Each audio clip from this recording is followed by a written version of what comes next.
नमस्कार, कैसे हैं आप सभी लोग। स्वागत है आपका फिक्र आपकी में।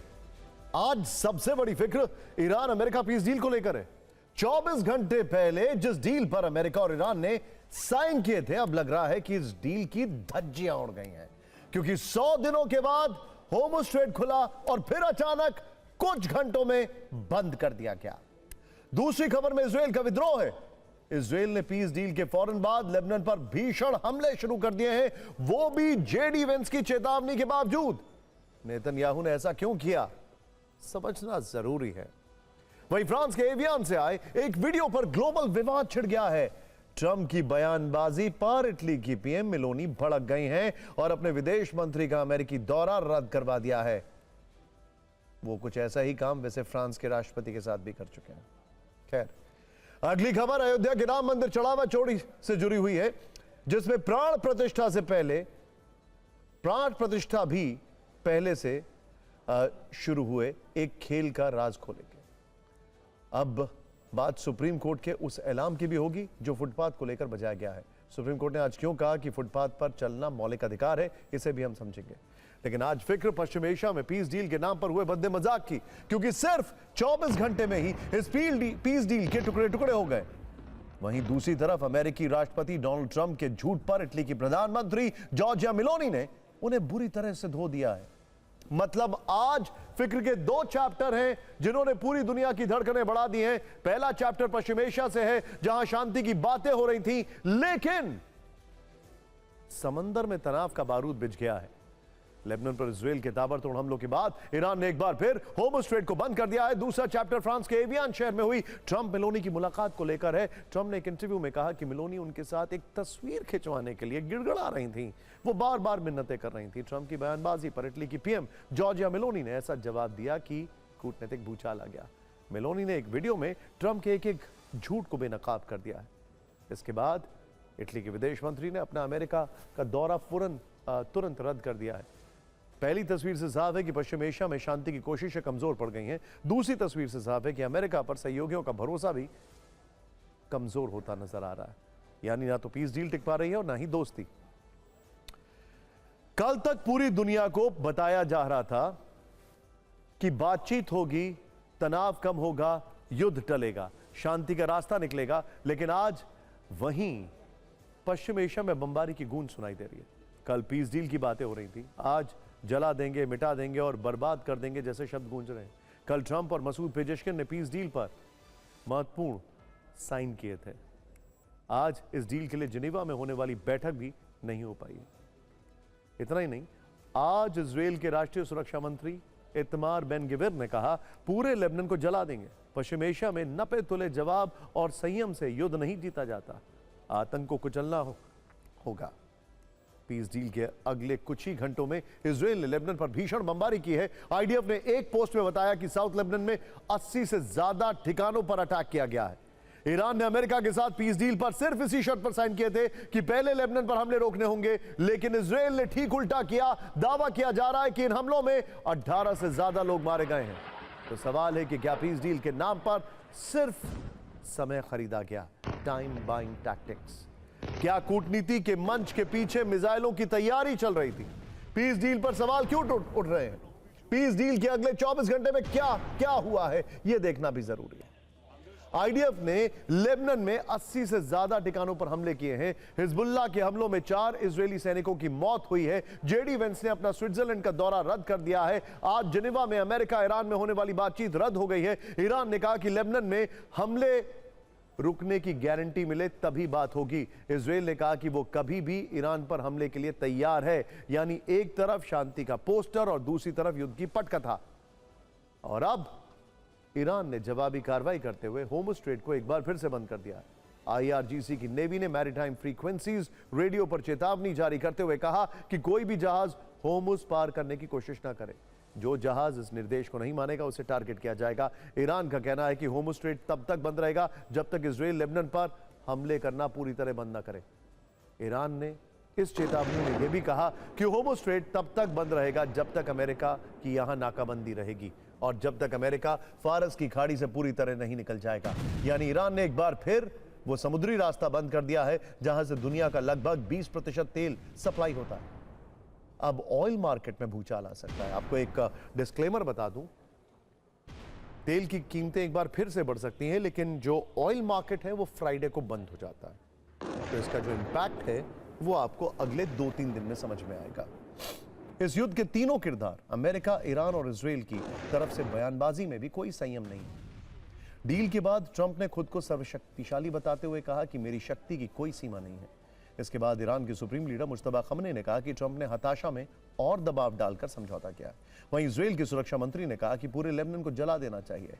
ट्रंप ने कहा कि ईरान ने बिना शर्त सरेंडर किया। मुश्तबा खमने ने कहा कि ट्रंप इस डील के लिए बेचैन थे। तो वहीं इजराइल की तरफ से कहा गया कि इजरायली मां के बदले हजारों लेबनानी मां के आंसू बहने चाहिए। ट्रंप ने कहा दुनिया में आर्थिक मंदी ना आए, इसीलिए डील की। मुश्तबा खमने ने कहा कि ईरान देश हित के लिए डील के एमओयू पर साइन करने को राजी हुआ है। वहीं इजराइल ने कहा हमारे बेटों का खून और हमारे लोगों की सुरक्षा दांव पर नहीं है। इस बयानबाजी में इतना तो साफ है कि पश्चिम एशिया में शांति अभी दूर दूर तक दिखाई नहीं दे रही है। इजराइल ने पिछले 24 घंटे में लेबनान पर जबरदस्त हमले किए हैं। शांति, बातचीत और तनाव कम करने की बातों से ज्यादा लेबनान की धरती पर धमाकों की गूंज सुनाई दे रही है। इजराइल साउथ लेबनान में हिजबुल्लाह के ठिकानों पर बेहिसाब बमबारी कर रहा है। बताया जा रहा है कि इजरायली सैनिकों की मौत के बाद जवाबी सैन्य अभियान और तेज कर दिया गया है। मेरा निर्देश बिल्कुल साफ है। इजराइल अपने सैनिकों या अपने क्षेत्र पर किसी भी हमले को बर्दाश्त नहीं करेगा और ऐसे हमले के लिए हिजबुल्लाह से बहुत भारी कीमत वसूलेगा। और फिक्र में अब एक ऐसी तस्वीर की बात करते हैं जिस पर दो राष्ट्राध्यक्ष एक दूसरे पर भड़क गए हैं और रिश्तों में कड़वाहट चरम पर है। यह मामला फ्रांस में G7 की बैठक के दौरान का है, जहां कई जगहों पर अमेरिकी राष्ट्रपति डोनाल्ड ट्रंप और इटली की पीएम जॉर्जिया मेलोनी एक साथ दिखे। दोनों नेताओं ने तस्वीरें भी खिंचाई, जिसे देखकर आपको सब कुछ सामान्य लगेगा, लेकिन सब कुछ इतना सामान्य था नहीं। अमेरिकी राष्ट्रपति डोनाल्ड ट्रंप ने इटली के एक न्यूज चैनल लास्ट 7 टीवी को दिए फोन इंटरव्यू में जॉर्जिया मेलोनी का मजाक उड़ाते हुए कहा कि मेलोनी इस बात से बहुत खुश होंगी कि मैंने उनसे बात की। वैसे मुझे उनसे बात करने की कोई खास जरूरत नहीं थी, लेकिन वो मेरे साथ एक फोटो खिंचवाने के लिए सचमुच मिन्नतें कर रही थीं। वो किसी भी कीमत पर मेरे साथ एक तस्वीर चाहती थी। मैं तो फोटो नहीं खिंचवाता, पर मुझे मेलोनी पर थोड़ा तरस आ गया। आखिरकार मैंने मेलोनी को तस्वीर के लिए हां कह दिया। सार्वजनिक संवाद में ऐसा शायद ही कभी होता है कि कोई राष्ट्राध्यक्ष किसी दूसरे राष्ट्राध्यक्ष के लिए ऐसी बातें कहे। ट्रंप की बात जॉर्जिया मेलोनी को पसंद नहीं आई। उन्होंने ट्रंप की बातों को झूठ कहा और एक वीडियो जारी किया जिसमें उन्होंने कहा कि वो और उनका देश इटली कभी किसी के आगे भीख नहीं मांगता। एक बार जॉर्जिया मेलोनी का यह बयान सुनिए, फिर ट्रंप का झूठ मीटर भी दिखाएंगे। आखिर क्यों उन्हें दुनिया में सबसे ज्यादा झूठ बोलने वाला नेता कहा जाता है। देखिए, आपको एक बात बताना जरूरी है कि ट्रंप का जो झूठ है उसकी डिटेलिंग हम आपको बताने वाले हैं, लेकिन ट्रंप की एक आदत बन चुकी है कि वो स्टेट हेड्स को इंसल्ट या उनको नीचे झुका कर देखना चाहते हैं। आपको याद होगा इसकी शुरुआत हुई जब व्हाइट हाउस में उन्होंने ज़ेलेंस्की से किस तरीके से तू-तू मैं-मैं की। उसके बाद जो साउथ अफ्रीका का डेलीगेशन आया उनके साथ भी उन्होंने यह हरकत की। उसके बाद व्हाइट हाउस में ही उन्होंने जापान की प्राइम मिनिस्टर को एम्बैरेस कर दिया। इतना ही नहीं, पब्लिक प्लेटफॉर्म पर उन्होंने फ्रांस के राष्ट्रपति मैक्रों को इंसल्ट किया और हमें नहीं भूलना चाहिए जर्मन चांसलर को उन्होंने किस तरीके से इल ट्रीट किया था। राष्ट्रपति ट्रंप के इस झूठ ने इटली को इस कदर नाराज कर दिया है कि वहां के विदेश मंत्री ने अमेरिका का अपना दौरा ही रद्द कर दिया। राष्ट्रपति डोनाल्ड ट्रंप अपने झूठ और यू टर्न के लिए काफी बदनाम है, मशहूर भी कह सकते हैं। ट्रंप ने झूठ बोलने के ऐसे रिकॉर्ड बनाए हैं जिसे विश्व कूटनीति में शायद ही कोई नेता जो है वो तोड़ पाए। अगर झूठ बोलने की कोई चैंपियनशिप होती तो निश्चित तौर पर ट्रंप उसके विजेता होते। संभव है उन्हें वॉकओवर ही मिल जाता, उनसे मुकाबला करने भी कोई नहीं पहुंच पाता। कुछ दिन पहले भी ट्रंप की झूठ की चर्चा तब हुई जब अमेरिकी मीडिया ने यह दावा किया कि ट्रंप ने ईरान से डील को लेकर 40 बार झूठ बोला या अलग अलग तरह के बयान दिए। दावा यह भी किया गया है कि एक दिन तो ट्रंप ने 1 घंटे में 7 बार झूठ बोल दिया। इस बात की तस्दीक ईरान की सरकार ने भी की है। दुनिया में सीज फायर को लेकर बोले गए झूठ पर तो ट्रंप कई बार ट्रोल हो चुके हैं। खुद को मिस्टर सीज फायर दिखाने के चक्कर में 2 जंग रुकवाने की बात से शुरू हुआ उनका दावा अब 10 से ऊपर पहुंच चुका है। ट्रंप के झूठ बोलने की आदत नहीं है। अपने पहले कार्यकाल के दौरान ही वो अमेरिका के सबसे ज्यादा झूठ बोलने वाले राष्ट्रपति बन गए थे। अमेरिकी फैक्ट चेकर्स के मुताबिक 4 साल में उन्होंने 30,000 से ज्यादा झूठे और भ्रामक दावे किए। इस कार्यकाल में तो उन्होंने झूठ बोलने की रफ्तार काफी तेज कर दी है, यानी वो अपना ही रिकॉर्ड बड़े अंतर से तोड़ देंगे। इंटरेस्टिंग बात क्या है कि ट्रंप के ऊपर पिछले कुछ दिनों पहले एक किताब लिखी गई थी, उसमें यह एक इंपॉर्टेंट सब्जेक्ट था जिसमें उन्होंने किसी सोर्स से ट्रंप को ही कोट किया था कि एक झूठ को अगर 100 बार बोलो तो दुनिया उस पर यकीन करने लगती है। ट्रंप का मकसद किसी भी तरह खुद को सबसे बड़ा खिलाड़ी और सबसे शक्तिशाली दिखाना है, चाहे इसके लिए उन्हें झूठ बोलना पड़े या दूसरे नेताओं को नीचा दिखाना पड़े। पिछले वर्ष डोनाल्ड ट्रंप ने यूक्रेन के राष्ट्रपति ज़ेलेंस्की की व्हाइट हाउस में बेइज्जती की, सबने देखा। इसके अलावा दक्षिण अफ्रीका के राष्ट्राध्यक्ष से ऐसा ही व्यवहार किया, उन्हें अपमानित कर चुके हैं वो। फ्रांस के राष्ट्रपति इमैनुअल मैक्रों का मजाक उड़ाया, पर्सनल टॉक्स को पब्लिक प्लेटफॉर्म पे लेके आए। जॉर्जिया मेलोनी के साथ वो यही करना चाहते थे, लेकिन मेलोनी ने उनके झूठ से पर्दा हटा दिया। इतना ही नहीं, ट्रंप के निशाने पर पोप भी आ चुके हैं। सोचिए जरा। अब फिक्र में राम मंदिर चढ़ावा चोरी की फाइल खोलते हैं, जरा ध्यान से देखिएगा इस खबर को। आज भी इसमें कई अपडेट्स हैं, सच सामने लाने की डेडलाइन है, पॉलिटिक्स है, और इन सब के बीच 5 दिन से जारी एसआईटी जांच है जिसमें रोज नए राज सामने आ रहे हैं। सूत्रों से पता चला है कि राम मंदिर में चोरी का खेल प्राण प्रतिष्ठा से पहले ही शुरू हो गया था। यह भ्रष्टाचार कहां तक फैला है, इस पर विस्तार से बात होगी। दूसरा अपडेट सीएम योगी से जुड़ा है, जो चढ़ावा चोरी विवाद के बीच पहली बार आज अयोध्या पहुंचे। उन्होंने सच्चाई सामने लाने के लिए 15 दिन की डेडलाइन तय की। योगी के दौरे की रिपोर्ट देखने से पहले आपको वो राज बताते हैं जिसे जानकर श्रद्धालुओं के भरोसे को बहुत ठेस पहुंचेगी। बेशक ये जानकारी आधिकारिक चैनल से नहीं बल्कि सूत्रों से आई है, लेकिन ये बेहद चौंकाने वाली है। सूत्र बताते हैं कि दान पात्रों से नकदी निकालने का सिलसिला रामलला की प्राण प्रतिष्ठा से पहले ही शुरू हो गया था। 22 जनवरी 2024 के बाद श्रद्धालुओं की संख्या और चढ़ावे में तेजी से गड़बड़ी भी जमकर होने लगी। जांच में पता चला कि शुरुआती दौर में प्रतिदिन 2 से 4 लाख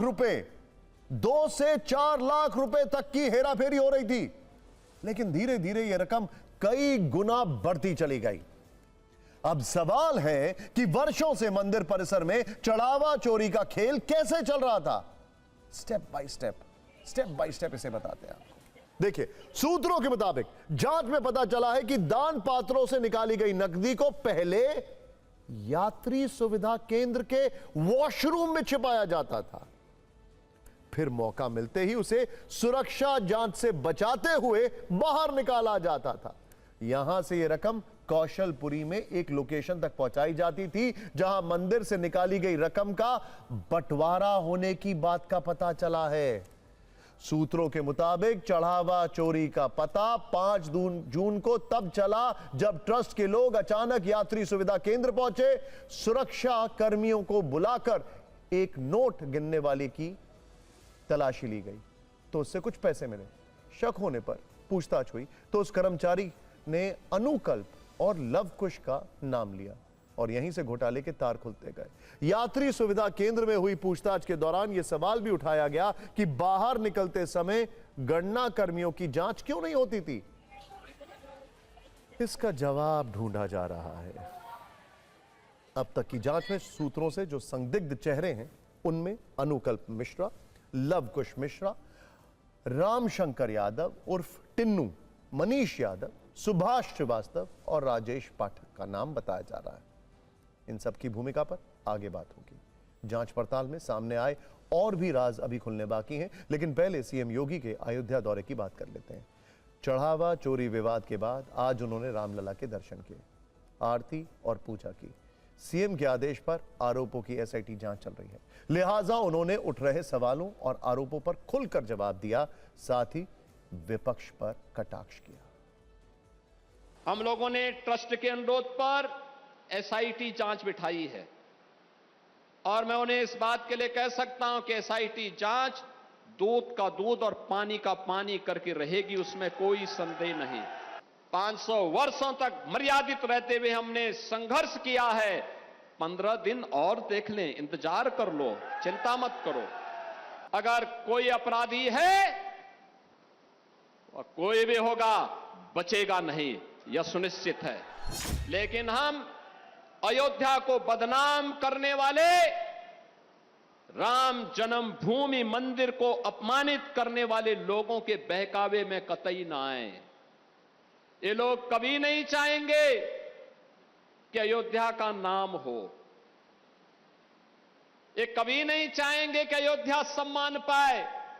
इन लोगों ने राम भक्तों पर गोलियां चलाई हैं, भगवान राम के अस्तित्व पर प्रश्न खड़ा करते थे और हर प्रकार की बाधाएं खड़ी करके न्यायालय में अपने अधिवक्ता खड़े करके रोड़े अटकाने का काम करते थे।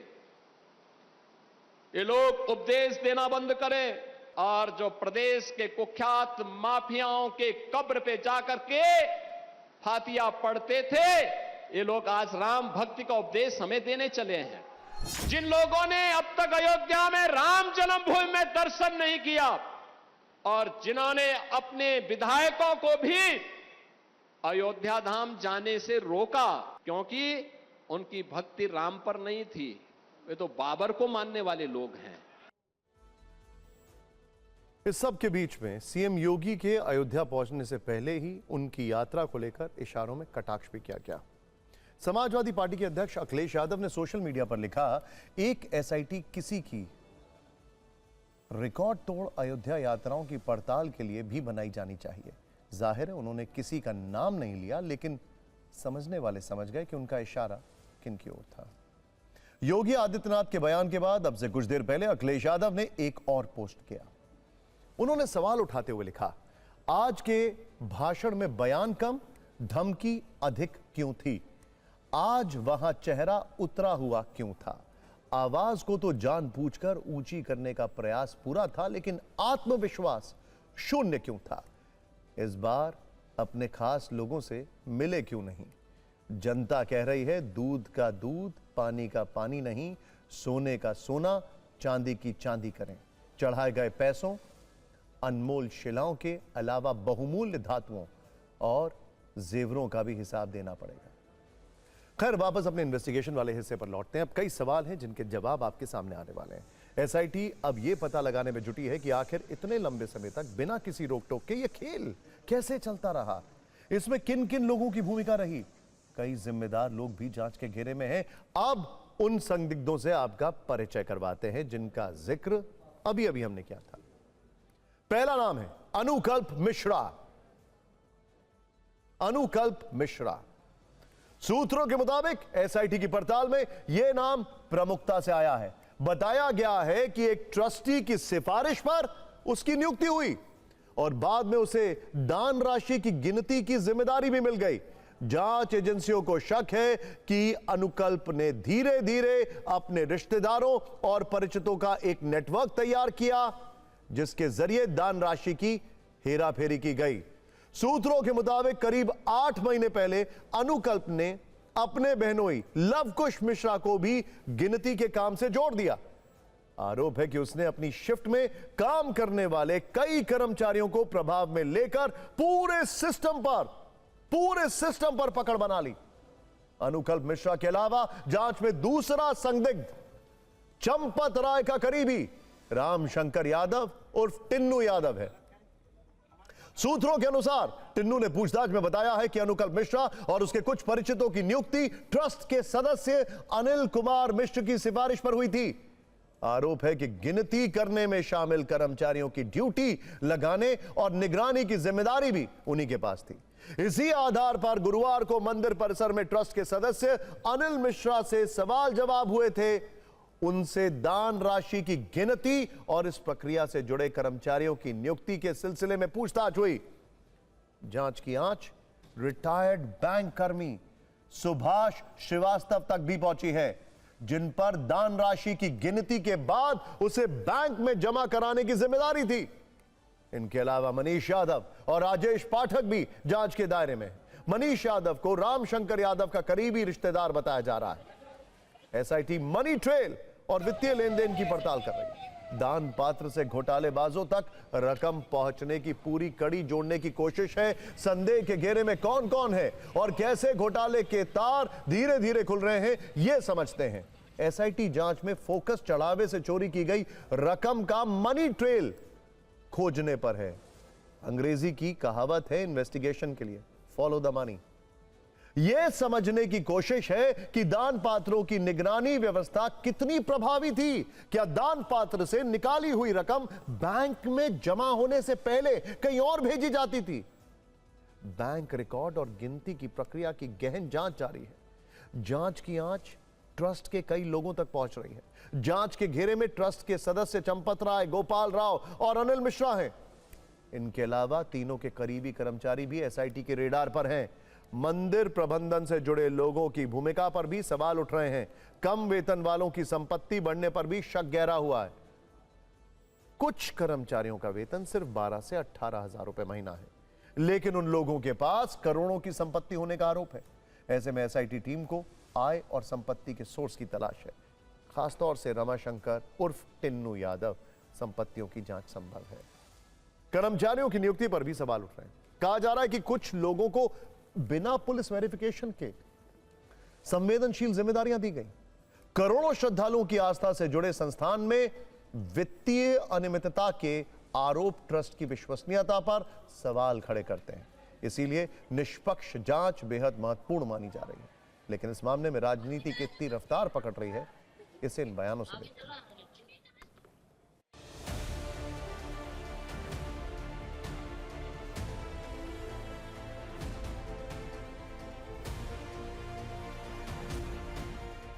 श्री अखिलेश यादव जी जो इस प्रकार की बयानबाजी कर रहे हैं, मुझे लगता है इस प्रकार की बयानबाजी से उनको बाज आना चाहिए। चंपत राय जी बहुत आदरणीय और बहुत ही पूज्य और ऐसे राम भक्त हैं जो राम काज के लिए पूरी तरह से समर्पित हैं और जो गलत करेगा उसको सजा मिलेगी। किसी कर्मचारी आदि ने किया होगा तो उसकी जांच हो रही, जांच आने दीजिए रिपोर्ट। तो मुख्यमंत्री जी झूठ बोल रहे हैं, क्योंकि एसआईटी में जो एक अधिकारी है विजय विश्वास पंत, वो खुद प्रयागराज के भगदड़ में वो शामिल रहा है। जो अधिकारी खुद उसमें फंसा हुआ है उससे दूध और अपेक्षा करेंगे दूध और पानी अलग करेगा। ये पूरी इनका सुनियोजित चाल है। महादेव निश्चित दंड देंगे, क्योंकि ये लोग लुटेरे हैं, चंदा चोर हैं और चढ़ावा चोर हैं। एसआईटी तो बेमानी हो जाती है। एसआईटी की बात कर रही है सरकार, एसआईटी तो बेमानी हो जाती है, क्योंकि सबसे पहले उसके लिए एफआईआर की जरूरत होती है। 24 से 48 घंटों के अंदर एफआईआर हो जानी चाहिए, उसके बाद ही जांच आगे बढ़ती है, तभी एसआईटी के मायने भी हैं। लेकिन सरकार अपने दामन से दाग छुड़ाने के लिए इस तरह से प्रोपेगेंडा फैला रही है। कमाल हो गया कि वो योगी आदित्यनाथ जो आरोप लगते ही बुलडोजर चलाने की बात करते थे, वो सरकार जो तुरंत कहती थी कि कब किसकी गाड़ी पलट जाएगी, जिस सरकार ने कभी जांच और कानून और कोर्ट का इंतजार नहीं किया, आज वो सरकार कह रही है कि जांच का हम इंतजार करेंगे। क्यों इतनी सहानुभूति चंदा चोरों के साथ क्यों है? अयोध्या में मामला सिर्फ चढ़ावा चोरी का नहीं है। जमीन अधिग्रहण को लेकर भी कई सवाल उठ रहे हैं। दावा यह है कि जमीन ऊंची कीमत पर खरीदी गई थी। 2021-22 में मीडिया में अनियमितताओं की चर्चा सुर्खियों में थी। कम कीमत की जमीन अधिक कीमत में खरीदने का आरोप लगाया गया था। वीएचपी के महासचिव सुरेंद्र जैन ने टीवी9 भारतवर्ष से इन आरोपों पर बात की है। उन्होंने क्या जवाब दिया, आइए देखते हैं। यहाँ पर मेरे पास ये कागज है जी, जमीन का ये कागज है।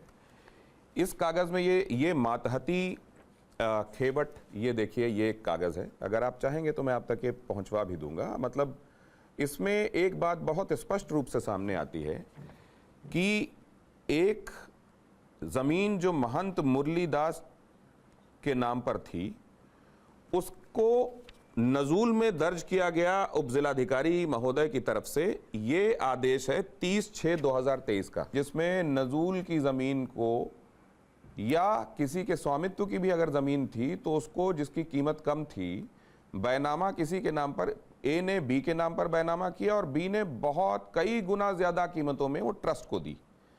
तो ये कागज भी जो देखेगा उसको ये लगेगा कि कहीं कोई ऐसी चीज तो जरूर हुई है जिसको फ्लैग किए जाने की आवश्यकता है। एक मुद्दा तो नजूल की जमीन का है। यदि नजूल की जमीन किसी ने बेची और ट्रस्ट ने खरीदी तो इसकी जांच होनी चाहिए और इसके कागज एसआईटी को दिए जाने चाहिए। यह बड़ा महत्वपूर्ण और बड़ा गंभीर मुद्दा है। क्यों हुआ, कैसे हुआ, किसने किया, जानबूझकर हुआ या अनजाने में हुआ, दोनों बातों की संभावनाएं हो सकती है। लेकिन जो भी दोषी है उसको बख्शा नहीं जाना चाहिए और ये कागज बाकायदा एसआईटी को देने चाहिए। नंबर 2, आपने जमीन किस दाम पर खरीदी, मेरे लिए जब मैं जमीन खरीद रहा हूं तो यह महत्व का मुद्दा नहीं रह जाता। महत्व का मुद्दा है क्या मैं वो जमीन मार्केट प्राइस से ज्यादा पर खरीद रहा हूं, क्योंकि मुझे कानून ये अधिकार नहीं देता कि जिससे मैं जमीन खरीद रहा हूं उससे पूछो तुमने कितने में खरीदी थी। उसने चाहे उसके घर में उसके पिताजी ने उसको फ्री में दी होगी, लेकिन मैं मार्केट प्राइस से ज्यादा पर तो नहीं ले रहा। नंबर 1, ये तो नहीं है कि मैं जितने की खरीद रहा हूं जिसको कच्चे में या 2 नंबर का है उसमें पैसा जा रहा हो, क्योंकि उसके ऊपर रजिस्ट्री का खर्चा होता है और प्रॉपर रजिस्ट्री का भुगतान किया गया कि नहीं। क्या हमने कोई जमीन मार्केट प्राइस से ऊपर खरीदी, ऐसा एक भी उदाहरण अभी तक की जांच में नहीं है। देखिए, फिक्र के लेंस से देखें तो पूरे मामले में सबसे बड़ा सवाल अब यही है कि आखिर दान पात्रों से कितनी राशि गायब हुई। एसआईटी अभी रिकॉर्ड्स, सीसीटीवी वीडियोस, बैंक का ब्यौरा और कर्मचारियों के बयानों का मिलान कर रही है। फिलहाल राम मंदिर जैसे देश के सबसे महत्वपूर्ण धार्मिक केंद्र में दान राशि से जुड़ी गड़बड़ियों ने न केवल श्रद्धालुओं को चिंतित किया है बल्कि मंदिर प्रबंधन और निगरानी व्यवस्था पर भी गंभीर सवाल खड़े कर दिए हैं। एसआईटी अब उन कड़ियों को जुटाने में लगी हुई है जिनसे इस पूरे नेटवर्क और चोरी की परतें खुल सकें। खैर, अब जरा महाराष्ट्र चलते हैं। महाराष्ट्र की पॉलिटिकल फाइल खोलते हैं जिसमें आज शिवसेना के 60वें स्थापना दिवस की चर्चा हो रही है, जिसे वैसे जिस स्पीड से शिवसेना में टूट हो रही है, सांसद विधायक बागी हो रहे हैं, उसे देखते हुए स्थापना से ज्यादा आज विघटन की चर्चा है। ऐसा इसलिए है क्योंकि 4 वर्ष पहले 40 विधायकों की टूट के बाद अब टूट का राउंड 2 नजदीक है और किसी भी वक्त 6 सांसदों के टूट का औपचारिक ऐलान हो सकता है। इसीलिए इसे आप हाल के दिनों में शिवसेना में हुआ विघटन पार्ट 2 भी कह सकते हैं। बाला साहब ठाकरे की शिवसेना आज 60 वर्ष की हो गई है। आज ही के दिन 19 जून 1966 में शिवसेना की स्थापना हुई थी, लेकिन 60 वर्ष के बाद आज 2 शिवसेना है। एक शिवसेना उनके बेटे उद्धव ठाकरे के पास है, दूसरी शिवसेना एकनाथ शिंदे के पास है। दोनों नेता मुंबई में 2 अलग अलग जगहों पर शिवसेना का स्थापना दिवस मना रहे हैं। दोनों गुट दावा कर रहे हैं कि उनकी शिवसेना असली है, वहीं बाला साहब की शिवसेना, दोनों बाला साहब की शिवसेना पर क्लेम दे रहे हैं। खैर, हालांकि असली नाम और निशान बाला साहब ठाकरे के बेटे उद्धव ठाकरे के पास नहीं बल्कि एकनाथ शिंदे के पास है, जो बाला साहब ठाकरे को अपना गुरु मानते हैं। आज शिवसेना के स्थापना दिवस पर शिवसेना यूबीटी मुंबई के सायन में रैली कर रही है, तो शिवसेना शिंदे गोरेगांव में। लेकिन सबसे दिलचस्प बात यह है कि उद्धव गुट के जो 6 बागी सांसद हैं वो इन दिनों इन दोनों में से किसी की भी रैली में नहीं पहुंचे। हालांकि इस रैली से पहले आज एकनाथ शिंदे और उद्धव ठाकरे दोनों के समर्थकों ने एक दूसरे पर खूब हमले किए। अहिल्यानगर में एकनाथ शिंदे के समर्थकों ने उनके समर्थन में नारे लगाए। शिरडी के सांसद भाऊ साहब वागचौरे के समर्थन में पोस्टर लगे। खास बात यह है कि यह पोस्टर शिंदे सेना ने लगाए। वागचौरे बगावत करके उद्धव कैंप से शिंदे कैंप में जाने वाले हैं। सोलापुर में शिवसेना यूबीटी छोड़ने वाले सांसदों का विरोध हुआ। उद्धव समर्थकों ने सांसदों के पोस्टर पर जूते चप्पल मारे। वो बागियों से नाराज हैं और इसे गद्दारी का नाम दे रहे हैं। इस बीच उद्धव गुट के सांसद राजा भाऊ वाजे आज नासिक पहुंचे तो उनका शानदार स्वागत हुआ। जिन 6 सांसदों ने उद्धव ठाकरे से बगावत की, उनमें नासिक के सांसद राजा भाऊ वाजे का नाम भी है। लेकिन राजा भाऊ वाजे ने बगावत करने से इनकार कर दिया है, जिसके बाद यूबीटी गुट के समर्थक काफी खुश हैं। इस बीच शिवसेना शिंदे गुट ने एक वीडियो जारी किया है और इस वीडियो में 3 लोगों की भाषण है। सबसे प्रमुख बाला साहब ठाकरे का। इसमें वो कह रहे हैं कि वो शिवसेना को कांग्रेस नहीं बनने देंगे। I am a mad mad Hindu. एकट्याची नव्हे, मी शिवसेना प्रमुख जरूर, पण तुमची ताकद माझ्या बरोबर आहे म्हणून मी शिवसेना प्रमुख आहे। मैं मेरी शिवसेना की कांग्रेस नहीं होना दूंगा, नहीं, कभी नहीं। I am a Hindu, a mad mad Hindu. Shivsena ही बाळासाहेबांच्या विचारांची। इथं कोणी मालक नाही, कोणी नोकर नाही, आपण सर्व कार्यकर्ते आहोत। फक्त एकच बाप जो आहे आया महाराष्ट्रामध्ये होऊन गेला, ते आहे हिंदुहृदय सम्राट स्वर्गीय बाळासाहेब ठाकरे। शिवरायाचा भगवा झेंडा, शिवसेनेचा हा भगवा झेंडा डवलानं जबरदस्त तेजानं फडकत राहायलाच पाहिजे, राहायलाच पाहिजे, राहायलाच पाहिजे। वैसे राजनीतिक बयानों के नुकीले तीर दोनों तरफ से चलाए गए हैं। शिवसेना यूबीटी सांसद संजय राउत ने कहा है कि पार्टी छोड़ने वालों ने अपने आप को बेच दिया है, जबकि बगावत करने वालों की तरफ से कहा जा रहा है कि उद्धव ने शिवसेना का विलय कांग्रेस में कर दिया होता, इसीलिए बगावत करना जरूरी था।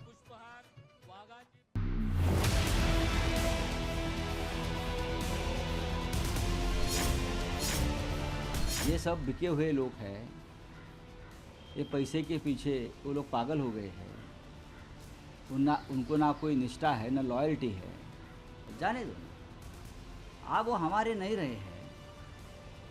उसने अपने आप को बेच दिया है, अपनी कीमत उसने बना दी है। 50 करोड़ 60 करोड़, वो करोड़ों में ही बोलते हैं ना। लूट का पैसा है, डकैती का पैसा है। जो आने वाले थे वो आगे, उनका सम्मान रहेगा शिवसेना में। और टाइगर ऑपरेशन करने की कोई ज़रूरत नहीं है। महाराष्ट्र राज्य के जो उप मुख्यमंत्री है एकनाथ शिंदे साहब, उनका नेतृत्व जो है वो सर्वमान्य है। इस राजनीतिक लाभ के लिए केवल आप अगर वहाँ चले जाते हैं तो मतलब बहुत अजीब सी बात है। हमारे एमएलए चले जाएंगे या हमारे एमपी चले जाएंगे, बट एक गलत प्रथा पड़ रही है इस देश में। What is the use of elections? Uddhav Thackeray ji अगर हमारे महायुति के साथ, एनडीए के साथ शुरू से 2019 में अगर आते थे तो ये जो हुआ ये ना नहीं होता था। एकनाथ शिंदे भी मतलब उनको छोड़कर ना नहीं आते थे। तो उद्धव ठाकरे जी की बहुत बड़ी गलती है और उसको ये परिणाम भुगतना पड़ रहा है। सांसदों को कोई भी तोड़ नहीं रहा है, वो संभाल नहीं पा रहे। आपके पारिवारिक रिश्ते जो है, जो उनके साथ में लगाव होना चाहिए, अपनापन होना चाहिए, वो अगर नहीं होता है तो फिर हर घर में वैसा होता है, वो उनके पास हो रहा है। जो काम मैंने किया है वो मेरा कर्तव्य था, लेकिन सबको आनंद हुआ है तो मैं भी बहुत खुश हूँ। और इस वक्त एक बड़ी खबर आ रही है स्टैंड बाय। पार्टी में टूट के बीच उद्धव ने की इस्तीफे की पेशकश। कहा, मैं अध्यक्ष पद छोड़ने के लिए तैयार हूं। मैं किसी भी योग्य व्यक्ति को शिवसेना का अध्यक्ष बनाने के लिए तैयार हूं। मैं संघर्ष से पीछे हटने वाला नहीं हूं, लेकिन जिस दिन आपको लगे कि मैं इस जिम्मेदारी के लिए सही नहीं हूं, उसी दिन मैं ये पद छोड़ दूंगा। और फिक्र में बात लोकसभा में विपक्ष के नेता राहुल गांधी के जन्मदिन की। आज राहुल गांधी 56 वर्ष के हो गए। कांग्रेस नेता और समर्थकों के साथ उन्होंने आज केक काटा। इस मौके पर उनकी बहन प्रियंका गांधी और कांग्रेस अध्यक्ष मल्लिकार्जुन खड़गे समेत कई कांग्रेस नेता मौजूद थे। राहुल गांधी के केक काटने के बाद मल्लिकार्जुन खड़गे समेत कई नेताओं ने उन्हें केक खिलाया। आप ये वीडियो देखिए।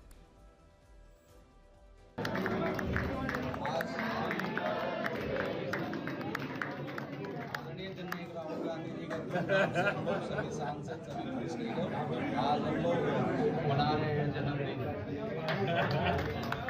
साथ में आदरणीय राष्ट्रीय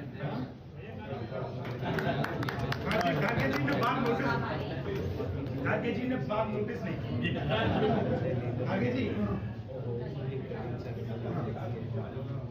मैंने छोटा पीस अपने आप को खिला दिया, बड़ा पीस आपको खिला दिया।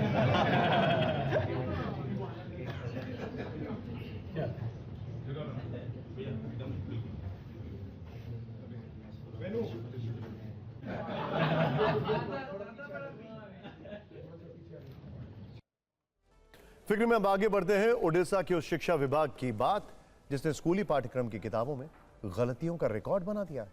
सोचिए अगर कोई आपसे कहे कि न्यूटन वैज्ञानिक नहीं बल्कि महान पायलट थे तो आपको कैसा लगेगा? जाहिर तौर पर आप हैरान हो जाएंगे। लेकिन ओडिशा की किताबों में यही बताया जा रहा है कि न्यूटन प्लेन उड़ाते थे।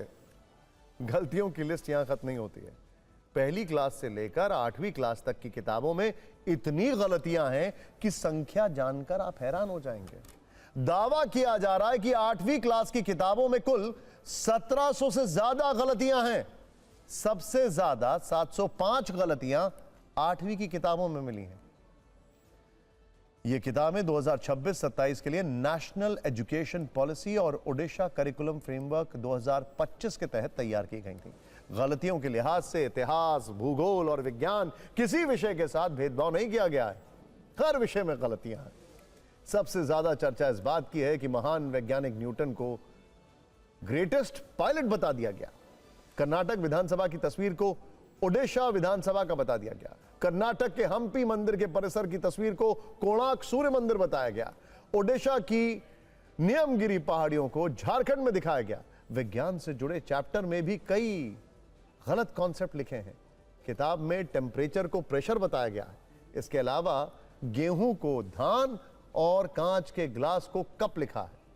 इन गड़बड़ियों की जांच को लेकर मुख्यमंत्री मोहन चरण मांझी ने जांच के आदेश दिए। एक उच्च स्तरीय समिति का गठन किया है।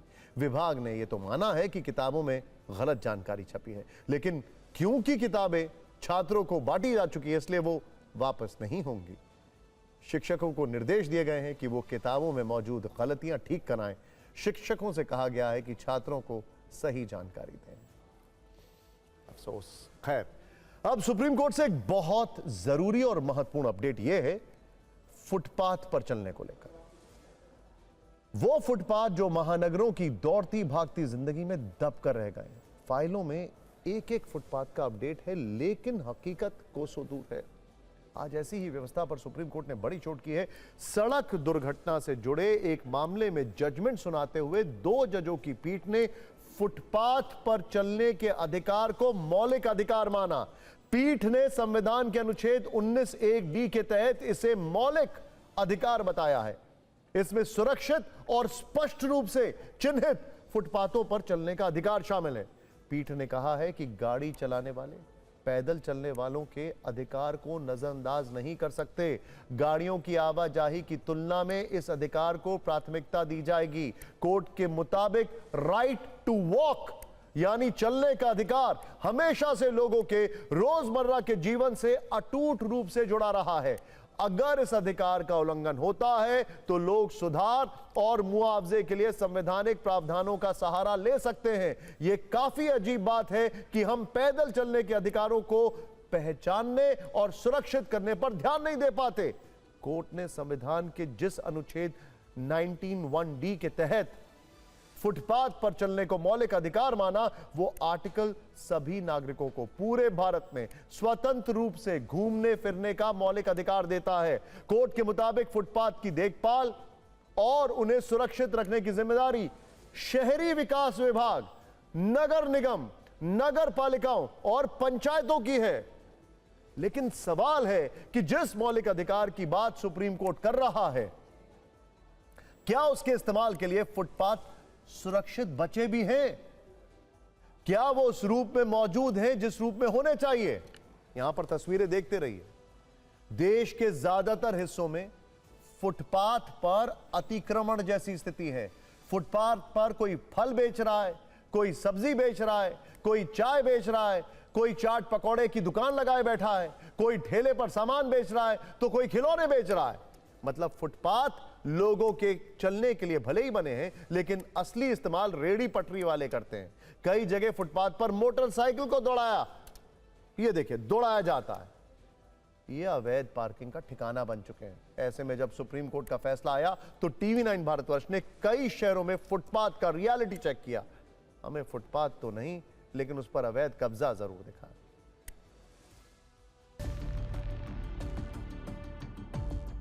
मैं इस वक्त लक्ष्मी नगर में हूँ और यहाँ पर हाल देखिए आप फुटपाथ का।